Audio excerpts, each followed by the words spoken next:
الحمدللہ تمام تعریفیں اس اللہ کے لیے ہیں جس نے اپنی اطاعت و فرما برداری کو اپنی رضا اور اپنی رضا کو حصول جنت کا ذریعہ بنایا۔ مومنوں کو اپنی عبادت کی اس طرح توفیق دی کہ انہوں نے اپنی تمام تر لذات و شہوات کو چھوڑ کر اس کی خوشنودی کو ترجیح دی۔ میں گواہی دیتا ہوں کہ اللہ وحدہ لا شریک کے علاوہ کوئی معبود برحق نہیں جو حمید مجید ہے۔ ایسی گواہی جس کے وسیلے سے اللہ وحید و فرید سے ملاقات کر سکوں، اور میں گواہی دیتا ہوں کہ محمد صلی اللہ علیہ وآلہ وسلم اس کے بندے اور رسول ہیں، اور اس گواہی کے لیے صرف ایک اللہ ہی کافی ہے۔ اللہ تعالیٰ آپ اور آپ کے آل و اصحاب پر بے بہا درود و سلام نازل فرمائے۔ حمد و ثنا کے بعد سب سے شاندار بات کلام اللہ اور سب سے افضل ہدایت ہمارے نبی محمد صلی اللہ علیہ وآلہ وسلم محمد بن عبداللہ کی رہنمائی ہے، اور سب سے برے معاملہ دین میں نئی نئی چیزیں اور جب کہ ہر بدعت گمراہی اور ہر گمراہی جہنم کا باعث ہے۔ اے اللہ کے بندوں، میں تجھے اور اپنے آپ کو اللہ عز و جل کے اس تقوی کی وصیت کرتا ہوں جو اگلوں پچھلوں سب کے لیے اللہ کی وصیت ہے۔ جیسا کہ فرمایا، ہم نے تم سے قبل اہل کتاب اور خصوصاً تم کو وصیت کی ہے کہ اللہ سے ڈرو۔ اے اللہ کے بندو، اللہ کی اطاعت و فرما برداری شاندار غنیمت و سرمایہ اور اس کی رضا و خوشنودی بہترین نفع و مقصد ہے۔ جنت کو مکروہ چیزوں سے اور جہنم کو شہوات سے ڈھانپ دیا گیا ہے، جبکہ تمہیں تمہارے اعمال کا بدلہ قیامت کے دن پورا دیا جائے گا۔ سو جسے آگ سے بچا کر جنت میں داخل کر دیا گیا وہی کامیاب و کامران ہے۔ روزے دارو، اللہ تعالیٰ تمہارے نیکیوں کو قبول کرے، تمہارے احوال کی اصلاح کرے اور اس مبارک مہینے کے باقی حصے میں نیکیوں کی توفیق دے، اور زندگی بھر تمہیں اپنی اطاعت پر ثابت قدمی نصیب فرمائے۔ اقوام مسلم رمضان عبادت، توبہ، تقرب اور رجوع اللہ کا مہینہ ہے، اور اخلاص، خشوع، رکوع، سجود، اللہ سے معافی اور اس کی طرف واپسی کا مہینہ ہے، اور یہ صیام، قیام، نیکی و احسان اور تلاوت قرآن کا مہینہ ہے۔ روزے داروں، مقبول عبادت ایمان پر اثر انداز ہوتی ہے، سو دل و جان پر اس کے اثر سے اصلاح نیت، تزکیہ نفس، تقوی اور اللہ کے لیے خشوع، خضوع اور اخلاص نصیب ہوتا ہے، اور جسم کے اعضاء و جوڑوں پر اس کے اثر سے حرام اور گناہوں سے رکنا اور نیکی و بھلائی پر ڈٹنا نصیب ہوتا ہے۔ سو اپنے اعمال کے بارے میں اللہ کی نگرانی کو ذہن نشین رکھو، کیونکہ وہ تمہارے جسم اور شکلوں کے بجائے تمہارے دلوں اور اعمال کو دیکھتا ہے۔ اور کتنے ہی روزے دار ایسے ہیں جنہیں روزے کا بدلہ بھوک، پیاس اور مشقت کے سوا کچھ نہیں ملے گا، اور کتنے ہی ایسے قیام اللیل کرنے والے ہیں کہ جن کے قیام کا صلہ سوائے جگراتے و تھکاوٹ کے کچھ نہیں ہوگا۔ اقوام مسلم، بلا شبہ اللہ تعالیٰ نے قرآن کریم کو رمضان میں اتارا اور فرمایا، رمضان وہ مہینہ ہے جس میں ایسا قرآن اتارا گیا جو لوگوں کے لیے ہدایت اور حق و باطل کے مابین فرق اور ہدایت کی نشانی ہے، اور فرمایا بے شک ہم نے اسے لیلۃ القدر میں نازل کیا۔ اور تجھے کیا معلوم لیلۃ القدر کیا ہے؟ لیلۃ القدر 1000 مہینوں کی عبادت سے افضل ہے۔ اس میں ہر کام کے سر انجام دینے کو اپنے رب کے حکم سے جبریل سمیت فرشتے اترتے ہیں۔ یہ رات سراسر سلامتی کی ہے اور طلوع فجر تک رہتی ہے۔ رمضان کی شب قدر میں قرآن بیت العزہ سے آسمان دنیا پر نازل ہوا، پھر 23 سال کے عرصے میں حسب واقعات و اسباب نزول زمان پر تھوڑا تھوڑا کر کے اترتا رہا۔ چنانچہ نزول قرآن کے مہینے میں اس کی تلاوت ہی سب سے افضل نیکی ہے، اسی لیے نبی اکرم صلی اللہ علیہ وسلم رمضان میں قرآن پڑھنے پر بہت بھرپور توجہ دیتے تھے، اور رمضان کی ہر رات آپ کے پاس جبریل آتا تھا اور آپ اس کے ساتھ قرآن کا دور کرتے۔ حضرت ابن عباس رضی اللہ تعالیٰ عنہما سے مروی ہے، رسول اللہ صلی اللہ علیہ وسلم تمام لوگوں سے زیادہ سخی تھے، اور رمضان میں تب سب سے زیادہ سخاوت کرتے جب آپ کی ملاقات جبریل سے ہوتی، اور رمضان کی ہر رات جبریل آپ سے ملاقات کرتا اور آپ کے ساتھ قرآن کا دور کرتا تھا، اور جب رسول اللہ صلی اللہ علیہ وسلم کی جبریل سے ملاقات ہوتی تو آپ تیز آندھی سے بھی زیادہ سخاوت کرتے تھے۔ سو اللہ کے بندو تلاوت قرآن، بخاری شریف، سو اللہ کے بندو تلاوت قرآن کو اپنے اوپر لازم قرار دو، اسے تجوید و ترتیل سے پڑھو، اس کے معانی کو سمجھ کر اس پر غور و فکر کرو، حضرت عبداللہ بن مسعود رضی اللہ تعالیٰ عنہ سے مروی ہے کہ رسول اللہ صلی اللہ علیہ وسلم نے فرمایا جس نے قرآن کا ایک حرف پڑھا اسے ایک نیکی ملتی ہے اور ایک نیکی 10 گنا ہوتی ہے، اور میں یہ نہیں کہتا کہ الف لام میم ایک حرف ہے، بلکہ الف ایک حرف اور لام ایک حرف اور میم ایک حرف ہے۔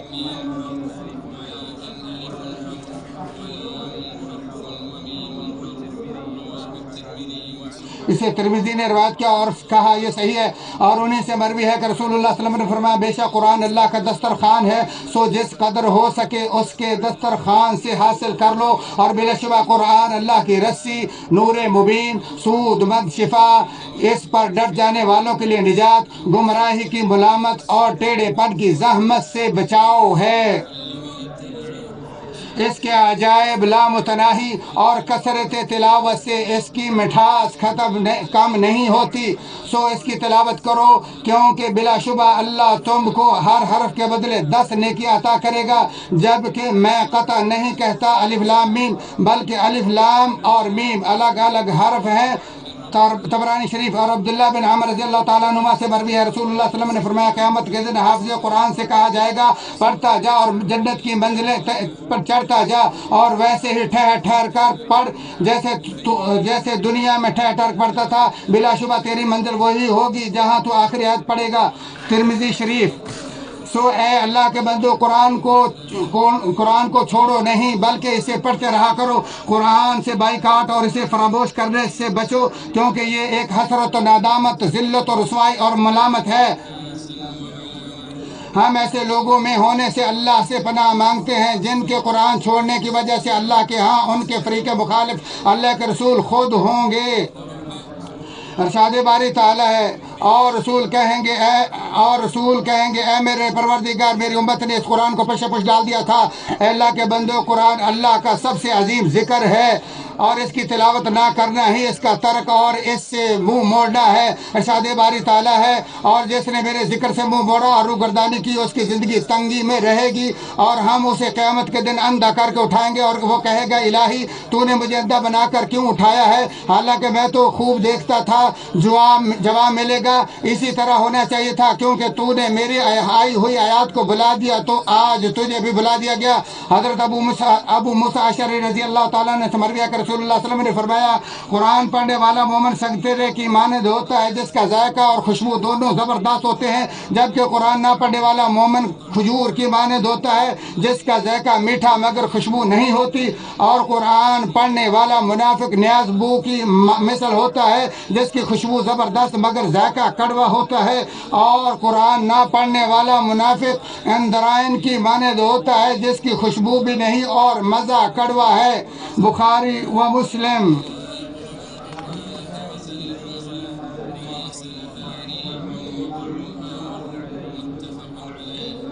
سلف صالحین قرآن پڑھنے، سننے اور اس پر غور و فکر کرنے پر بڑے حریص تھے، اور ان کا روزانہ کا حصہ مقرر ہوتا